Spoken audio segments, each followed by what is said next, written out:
What's happening, guys? So Nate back here, and today we're talking about how long will Facebook ads work for print on demand and even drop shipping, right? How long will they work? Are they getting too expensive? Is the time of the good days over? We're gonna find out. I'm gonna give you my thoughts right after this.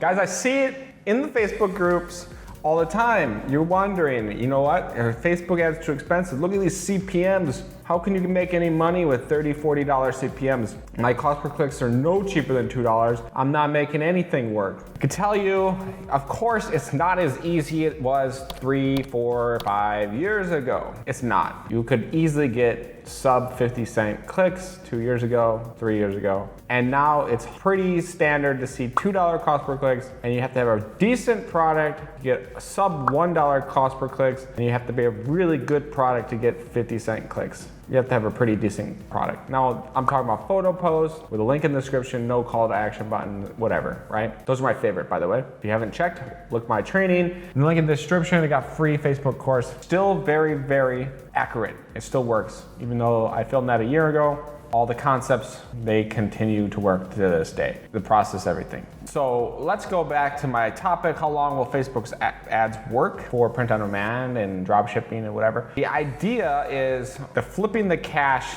I put up a product, put up a new design, I get it to take off. It sells 100 units, 1,000 units, whatever. And then I find a new product, completely different niche or whatever, different product, and I flip the cash, and then I repeat the flipping the cash for new products, new design. That model, the one that most people are doing, that is what is getting harder to do. That's the process that people are realizing, oh, it's not as easy as it was before. But the model of, hey, let's build a brand, let's acquire customers of their brand, let's provide an experience so that we know that 20% of our customers are coming back to rebuy over the course of the 12 months. We know that 20% are going to, now that should be an optimal number. 20 to 30% should come back to your store and buy. On your drop shipping store, on your normal crappy print on demand store, and I say crappy as in like, you just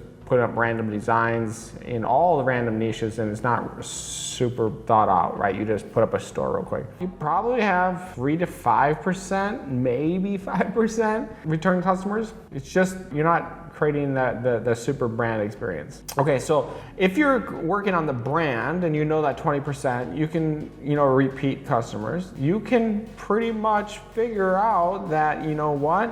I'm getting a 20% bump in profits. No, probably more than 20% bump in profits. Probably 50% bump in profits just because you have a customer come, you acquire them to come, spend $20 or whatever to make a sale. But now they're part of your ecosystem, they're on your email list, and they can come back, and 20% of those people that have a purchase will come back in the course of 12 months. Now you know a little bit better about your lifetime value, how much something's worth to you, how much you can spend, and you know your numbers a little bit more, so you know what? You don't mind breaking even on that front product. You don't have to make money anymore on that front product. And this is the game where it's really, really going to. It's the people that are more sophisticated that don't mind breaking even on that first product, the cold traffic product. I actually am building an entire plan. Now I made a video about my secret project, right? But I'm formulating a plan specifically to break even on that cold traffic. Now I won't share with you now what that plan is, but that is what people used to do technically with the free plus shipping. Well, the people are actually even making money with free plus shipping. But the free plus shipping is like a strategy that some people use to acquire customers, maybe make a little bit of money, but then you can have that email list and you can have them come back. But the problem with that free plus shipping model is it's a lower quality customer. Normally the product that you're giving away is not a quality product. The whole model is kind of a little scammy, so it's not really helping your brand that much, the free plus shipping. So that's not optimal for when you're creating a long-term, brand for print on demand or whatever. So, but what I wanted to say is, okay, so if you think about your numbers a little bit, right? If you think about them a little bit, say I'm gonna create an experience that people are gonna come back for. I got everything under control. I got all my ducks in a row. I'm actually not trying to flip cash. Then you can think about how do you acquire customers as cheap as possible. And you can have your site filled with print-on-demand products. You can have the leggings, the t-shirts, the hoodies. You can create a brand about a niche, or you can create a single product brand, right? But you start thinking about how do I acquire customers, not sell a product. And there's a big difference in that sentence. And I'm gonna say that again. How do you acquire customers, not how do you sell a product profitably? When you start thinking about how to acquire customers, then you can think about all the ways to market and sell to them after you acquire them. Remarketing obviously is one, email, video, Facebook Messenger, whatever, bots, whatever you call it.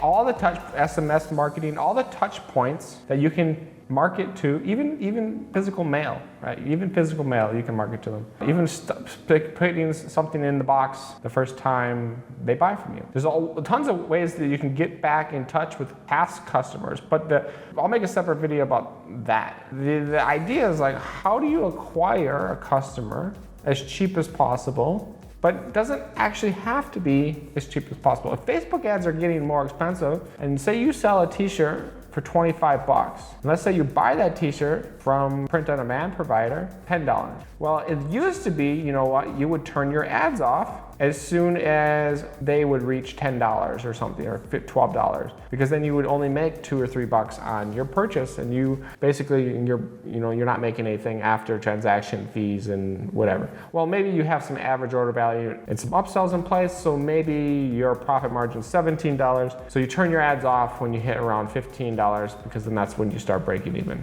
Now, if you think about how much can you spend to acquire a customer, you used to have to turn your ads off, so that you would make money on that front product. But now you don't have to turn your ads off right away. Maybe you leave your ads on and you go negative $5. Maybe you spend $20 to acquire. And the difference between, if you have a product that's selling profitably at, let's say, $10 a sale, and then it slows down and it gets to $15 a sale, and it slows down a little bit more. And then you're like, okay, I'm gonna lower my budgets to keep the ROAS higher. And then you're averaging, like, say, $15 a sale, but you're really not making any money. You're like, okay, I'm not making any money, I'll just turn my stuff off. Well, now, if you think about it from a brand perspective, all you're trying to do is acquire a customer. You leave your ads run on that product indefinitely, well, not indefinitely, until your next threshold is. Because your next threshold maybe be $25 to acquire a customer. Because you're not trying to make money on that product. You're not trying to say, oh, I'm not making money on this sales, on these ads anymore, I'll turn it off. You don't care about the profit on that single ad or that single product or that single sale, whatever you're doing.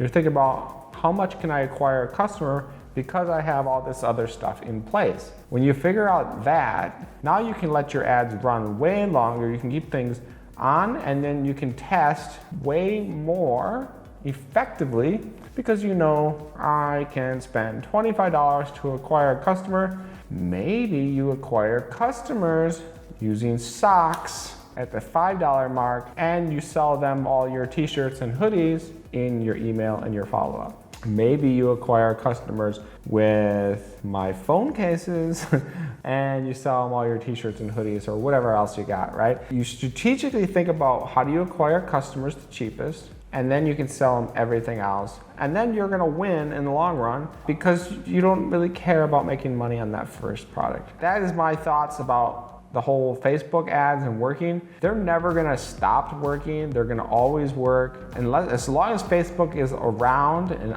in business, they will have an ad platform. And as long as they have an ad platform, there are gonna be e-commerce companies using that ad platform. And that means you as a print-on-demand person will probably also be able to use that platform. How many years later, 15, 20 years later, Google's still around? Guess what? People are still running Google ads to their store.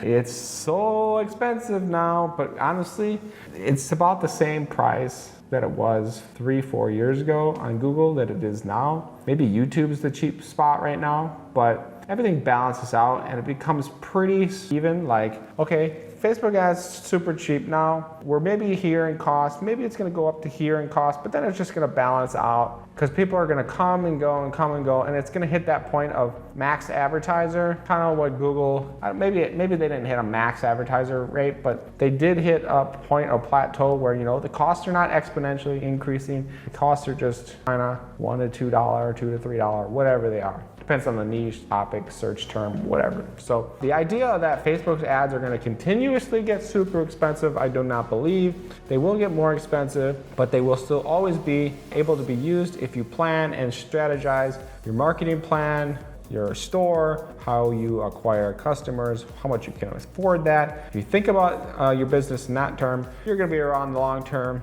and you don't have to really worry that much about making money on that first product. Build your brand, market like a brand, and you'll be okay. That's my preaching for the day. Guys, hope you like my videos. Let me know your feedback in the comments. Hit that like button, hit that notification bell, and I will see you on the next video.